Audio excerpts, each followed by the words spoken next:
ఇప్పటి వరకు 15 రోజుల కిందట నెల రోజుల కింద వడ్లు తెచ్చి సెంటర్లలో పోస్తే ఈ రోజు వరకు ఒక్క గింజ కొన్న పాపాన పోలేదు.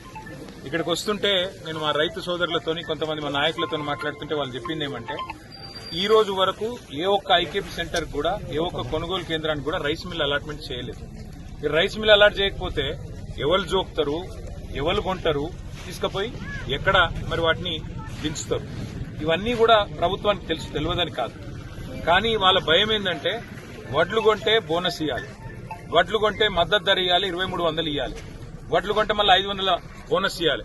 సపరేక రైతులను మజ్బూర్ చేసి అమ్ముకునేటట్టు చేస్తే వాళ్ళకి 500 ఇచ్చుడు తప్పుతుంది, వాళ్ళకి 2300 ఇచ్చుడు తప్పుతుంది, బోనస్ ఇచ్చుడు తప్పుతుంది. బయట దళారులతో కుమ్మక్కైతే వాళ్ళు కొన్ని పైసలు కూడా మనకు ముట్ట చెప్తారు కమిషన్ రూపంలో అని ప్రభుత్వం ఆలోచన. ఇవాళ సిరిసిల్ల జిల్లాలో అధికారులను అడిగితే ఈ రోజు వరకు 1000 టన్నులు కూడా కొనలేదు వడ్లు. కానీ ప్రభుత్వం ఏమో రైతు ప్రభుత్వం అని పోజులు కొడుతున్నది. రైతు బంద్ వేయరు, కరెంటు చక్కగా ఇయ్యరు, వడ్లు కొనరు. ఆఖరికి ఇలా సెంటర్ల కాడ తెచ్చి ఇక్కడ వడ్లు పోస్తే 15 రోజులు నెల రోజులు రైతు వానెప్పుడు పడుతుందా, ఎప్పుడు గాలి దుమారం వచ్చి మా పంట నాశనం అవుతుందా అని చెప్పి మొగులు దిక్కు చూసుకుంటా ఆఖరికి వాళ్ళే టార్పాలిన్లు కప్పుకుంటా కాపాడుకునే పరిస్థితి దుస్థితి ఇలా ఈ రాష్ట్రంలో ఉన్నది. ఇది కేవలం సిరిసిల్లలోని దుస్థితి కాదు, రాష్ట్రం మొత్తంలోని రైతుల పరిస్థితి ఇదే. ఇవాళ ఒక్కొక్క రైతుకు మీరు ఇచ్చిన మాట, ఎప్పుడేగో ఆడబిడ్డ భాగ్యమ్మ నేను కౌలు రైతునని చెప్పింది.